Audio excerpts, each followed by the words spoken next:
بچے تنگ کرتے ہوں تو 8 رکعت تراویح پڑھنا، اگر بچے چھوٹے ہوں اور پریشان کر رہے ہوں تو کیا عورت 8 رکعت تراویح پڑھ سکتی ہے؟ دیکھیں 8 رکعت کے مخصوص عدد تراویح کا کوئی ثبوت ہمیں نہیں ملتا. یہ بعض حضرات حوالہ دیتے ہیں علامہ ابن حمام کا، حنفیوں میں ایک عالم گزرے ہیں کہ وہ بھی 8 کے سنت ہونے کے قائل تھے، تو ان کا قول شاذ ہے. انہی کے بیٹے کا بیان ہے کہ میرے ابا کے تفردات قابل قبول نہیں ہیں. بعض لوگ مولانا انور شاہ کشمیری رحمۃ اللہ علیہ کا حوالہ دیتے ہیں، اس کا بھی میں ایک بیان میں جواب دے چکا ہوں. تو چاروں ائمہ کے نزدیک امام مالک، امام ابو حنیفہ، امام شافعی، امام احمد ابن حنبل، انہوں نے خلفۂ راشدین کے عمل کو حجت سمجھا ہے، اور خلفۂ راشدین نے 8 رکعت تراویح نہیں پڑھائی. حضرت عمر سے جو 8 والی روایت ہے وہ مسترب ہونے کی وجہ سے رد ہے، بڑے بڑے محدثین نے اس پہ رد کیا ہے، اس حدیث پہ. اور ویسے بھی اگر 8 رکعت حضرت عمر نے شروع کرائی ہوتی تو عالم اسلام میں کہیں تو 8 ہو رہی ہوتی نا. تو یہ 8 کا جو ہے یہ بخاری کی اس حدیث سے نکالا گیا کہ نبی رمضان اور غیر رمضان میں 8 سے زیادہ نہیں پڑھتے تھے. مگر بخاری ہی کی دوسری حدیث بھی اس کے خلاف ہے. اس میں آتا ہے کہ نبی صلی اللہ علیہ وسلم، بخاری کی حدیث میں آتا ہے، یزید فی رمضان ما لا یزید فی غیرہ، رمضان میں آپ زیادہ نمازیں پڑھا کرتے تھے جو رمضان کے علاوہ میں اتنی نہیں پڑھتے تھے. تو ہمارے اہل حدیث بھائیوں پہ بھی تعجب ہوتا ہے، ایک حدیث کو اور بخاری کی لے رہے ہیں، بخاری ہی کی دوسری حدیث جو بالکل اس کے خلاف ہے اس کو چھوڑ رہے ہیں. اسی وجہ سے بخاری کی جو وہ حدیث ہے نا جس میں آتا ہے کہ 8 رمضان اور غیر رمضان میں 8 پڑھتے تھے، بہت سے علماء نے اس کو بھی مسترب قرار دیا ہے. مسترب کہتے ہیں کہ وہ قابل عمل نہیں ہے، کیونکہ اسی پلے کی، اسی طاقت کی دوسری حدیث اس کے بالکل اگینسٹ جا رہی ہے. تو ایسا ہوتا ہے بخاری کی 2 حدیثیں آپس میں ٹکرا رہی ہوتی ہیں، تو مسترب ہونے کی وجہ سے پھر ایک حدیث حجت نہیں رہتی. بخاری کی حدیثیں صرف صحیح ہیں، قابل حجت بھی ہیں یا نہیں ہے. تو قابل حجت ہونے کے لیے ایک الگ اصول ہوتا ہے کہ حدیث قابل حجت کب ہے. حدیث قابل حجت اس وقت ہوتی ہے نمبر 1 قرآن سے نہ ٹکرا رہی ہو، نمبر 2 خبر متواتر سے نہ ٹکرا رہی ہو، پھر نمبر 3 خود بخاری ہی کی دوسری حدیث سے نہ ٹکرا رہی ہو. لیکن آج کل علم سب برباد ہو چکا ہے، فیس بکیے اور یوٹیوبیے مفتی وجود میں آ گئے ہیں، اور چند اردو کتابیں پڑھ لیتے ہیں اور پھر پوری امت پہ الزامات لگانا شروع کر دیتے ہیں چند حدیثیں دیکھ کے. تو یہ طرز بہت خطرناک ہے. اس لیے ہم عوام کو بار بار کہتے ہیں آج کے اسکالرز کو فالو نہ کریں، آپ ائمہ اربعہ کو فالو کریں جن کو پوری دنیا نے مانا ہے. ابھی ایک میں مولانا صاحب کی تقریر سن رہا تھا، وہ کہہ رہے تھے کہ ائمہ اربعہ تو نبی صلی اللہ علیہ وسلم کے بعد آئے ہیں، کوئی 150 سال کے بعد، کوئی 200 سال کے بعد. تو ہم ڈائریکٹ نبی کو فالو کیوں نہ کریں، 200 سال بعد والے لوگوں کو فالو کیوں کریں ہم، یا 150 سال بعد والے لوگوں کو جو تابعین تبع تابعین تھے ان کو فالو کیوں کریں. تو یہ ایک کلمہ ہے، کلمۃ حق ارید بہ الباطل، کہ دیکھنے میں بڑا خوشنما کلمہ ہے لیکن اس کے پیچھے مقاصد ٹھیک نہیں ہے. فالو نبی ہی کو کیا جاتا ہے. بات یہ ہے کہ ایک نبی کی بات کا مطلب ابو حنیفہ نے، امام شافعی نے، امام مالک نے، امام احمد نے سمجھا، اور ایک نبی کی بات کا مطلب 15ویں صدی کے مولوی سمجھ رہے ہیں. تو آپ کس کی سمجھ کو، کس کے فہم کو ترجیح دیں گے؟ ظاہر ہے جو تابعین تبع تابعین کے دور کے لوگ تھے ان کی عقل آج کے اسکالر سے کئی گنا زیادہ تھی. تو جو آج کی اسکالرز کی تقلید کر رہے ہیں وہ خدا کی قسم وہ اندھی تقلید کہلائے گی، اور جو تابعین تبع تابعین کے دور کے لوگوں کی تقلید کر رہے ہیں، جن کو پوری امت نے جن کی تقلید کی ہے، وہ تقلید علی وجہ البصیرہ کہلائے گی، وہ اندھی تقلید نہیں کہلائے گی. باقی لوگ یہ کہتے ہیں کہ ہم نے نہ ابو حنیفہ کو فالو کرنا ہے، نہ امام شافعی کو، نہ آج کے مذہبی اسکالرز کو، ہم نے تو فالو کرنا ہے کہ جو حدیث کو فالو کر رہے ہیں ہم اس کو فالو کریں گے. تو یہ عجیب بات ہے کہ آپ یہ فرض کر رہے ہیں کہ آج کے اسکالرز حدیث کو فالو کر رہے ہیں، اور وہ جو پرانے اسکالرز تھے وہ تورات اور انجیل کو گویا فالو کرتے تھے، وہ حدیث کو فالو نہیں کرتے تھے. یہ کیسی بے عقلی کی بات ہے. تھوڑی سی بھی انسان میں سینس ہوگی تو وہ کہے گا کہ یار یہ کیسی بات کی جا رہی.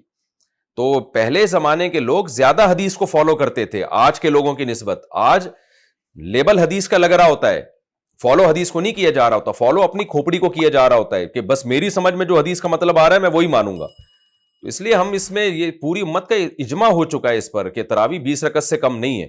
مسجد حرام اور مسجد نبوی میں جو حضرت عمر کے دور سے لے کر اب تک 20 رکعت سے زیادہ تو ہوئی ہیں تراویح، 20 رکعت سے کم 1 رکعت بھی نہیں ہوئی ہے. اب جا کے انہوں نے 10 رکعتیں ختم کر دی اور 10 شروع کر دی ہے. تو آپ بتاؤ جو کام 1400 سال میں کبھی نہ ہوا ہو وہ کام کیسا ہے، اور جو کام اب جا کے ہو رہا ہے. تو ظاہر ہے 1400 سال سے جو کام ہو رہا ہے وہ ٹھیک کام ہے. 15ویں صدی ہے، یہ فتنوں کا دور ہے، اس میں تو آپ کو کوئی بھی قرآن حدیث کے نام پہ کچھ بھی پہنا دے گا آپ کو. تو اپنے ایمان کو بھی بچائیں، اپنے عمل کو بھی بچائیں. ہم جو آپ کو کہتے ہیں نا کہ مجتہدین کو فالو کریں، اس لیے نہیں کہ ہم اپنا منجن بیچنا چاہتے ہیں، بلکہ جو آج کے اسکالرز منجن بیچ رہے ہیں ان کو منجن کو بکنے سے بچا رہے ہیں ہم. اگر اپنا منجن بیچنا ہوتا تو میں اپنی تحقیق پہ آپ کو چلا رہا ہوتا. تو آپ نے تو کسی کی تحقیق ہی کو فالو کرنا ہے، تو بہتر ہے ان لوگوں کی تحقیقات کو فالو کریں جو تابعین تبع تابعین کے دور کے لوگ تھے، جنہوں نے فقہ کو مرتب کیا ہے، اور پوری امت نے، پوری دنیا نے ان کو فالو کیا ہے۔ تو بہرحال یہ جو آپ نے سوال پوچھے 8 رکعت پڑھ سکتی ہوں کہ نہیں پڑھ سکتی، بچے پریشان کر رہے ہیں، تو بھائی تراویح 20 رکعتیں سنت موقدہ ہیں، تو 20 میں سے پوری پڑھ لیں، زیادہ اچھا ہے، نہیں تو جتنی اللہ توفیق دے پڑھ لیں، 4 پڑھ لیں، 8 پڑھ لیں، 12 پڑھ لیں، 16 پڑھ لیں، اگر بچے تنگ کر رہے ہیں تو جتنی اللہ تعالیٰ توفیق دے اتنی پڑھ لیں۔ تو 8 رکعت میں کوئی یہ منحصر نہیں ہے، اصل سنت تو 20 رکعتیں ہی ہیں، تو اس میں سے پھر جتنی اللہ آپ کو توفیق دے، کیونکہ سنت موقدہ ہے، کسی مجبوری سے چھوڑی جا سکتی ہے وہ، تو اگر بچے تنگ کرتے ہیں بہت زیادہ تو جتنی اللہ تعالیٰ توفیق دے پھر اتنی پڑھ لیں، 4 پڑھ لیں، 8 پڑھ لیں، 12 پڑھ لیں، تو 8 کی کوئی خاصیت نہیں ہے اس میں۔ کیا عقیقہ کرنے کے بعد نام تبدیل کرنے سے دوبارہ عقیقہ کرنا ہوگا؟ فرزانہ خاتون انڈیا سے۔ نہیں جی، نام تبدیل کرنے سے دوبارہ عقیقہ کرنا لازم نہیں ہوتا۔ اگر کوئی وظیفہ کر رہے ہیں اور اس میں قرآن پاک کی کوئی آیت پڑھ رہے ہوں تو کیا پیریڈز میں وہ سورت پڑھی جا سکتی ہے؟ سلمہ بی بی۔ دیکھیں، قرآن کی وہ آیت جن کا تعلق دعا سے یا رقیہ سے ہے، رقیہ کا مطلب ہوتا ہے دم کرنا، جیسے سورہ فلق، سورہ ناس جو ہے یہ قرآن کی آیتیں بھی ہیں، لیکن یہ بطور دم درود کے بھی استعمال ہوتی ہیں، رات کو سونے سے پہلے دم کیا جاتا ہے۔ اسی طرح آیت الکرسی ہے، اسی طرح یہ جو ہے سورہ بقرہ کی آخری آیتیں ہیں، تو یہ بطور رقیہ کے یعنی دم کے طور پہ بھی پڑھی جاتی ہیں۔ تو اگر کوئی اس میں یہ نیت کر لے عورت کہ میں قرآن نہیں پڑھ رہی بلکہ میں دم کی نیت سے یہ پڑھ رہی ہوں دعا کے طور پہ، تو پھر اس کے لیے مینسز میں بھی ان کی تلاوت جائز ہو جائے گی، کیونکہ وہ بطور قرآن کے نہیں پڑھ رہی۔ اسی طرح قرآن میں جو دعائیں ہیں جن میں دعا کا مضمون ہے، ربنا آتنا فی الدنیا حسنہ، یہ والی دعا ہے، اور بہت ساری دعائیں ہیں، تو کوئی دعا کے نیت سے اگر کوئی خاتون ان دعاؤں کو پڑھتی ہے تو حیض کی حالت میں بھی جائز ہے، لیکن وہ نیت کرے کہ میں تلاوت نہیں کر رہی بلکہ میں بطور دعا کے پڑھ رہی ہوں یا بطور دم کے پڑھ رہی ہوں، تو پھر جائز ہے۔ اسی طرح کوئی وظیفہ بھی ہے جس کا کوئی خاص مقصد کے لیے پڑھا جا رہا ہے، تو وہ وظیفہ بھی اگر جو ہے وہ تلاوت کی نیت سے نہ ہو اور صرف اس کے مخصوص الفاظ ہوں، انہیں کو بار بار ریپیٹ کیا جا رہا ہے بطور رقیہ کے، تو وہ بھی حالت جنابت میں بھی اور حالت حیض میں بھی پڑھنا جائز ہے، لیکن اس میں پھر تلاوت کی نیت نہ کرے وہ۔ تعویذ کی شرعی حیثیت کیا ہے؟ حدیث کے حوالے سے بیان فرما دیں۔ محمد ادریس۔ دیکھیں، 2 قسم کی حدیثیں اس وقت مستحضر ہیں۔ نبی صلی اللہ علیہ وسلم نے فرمایا کہ الرقیٰ والتمائم من الشرک، او کما قال صلی اللہ علیہ وسلم، رقیہ اور تمائم جو ہے نا، جو تمیمہ لٹکے ہوئے تعویذ کو کہتے ہیں، یہ شرک میں سے ہے، او کما قال صلی اللہ علیہ وسلم۔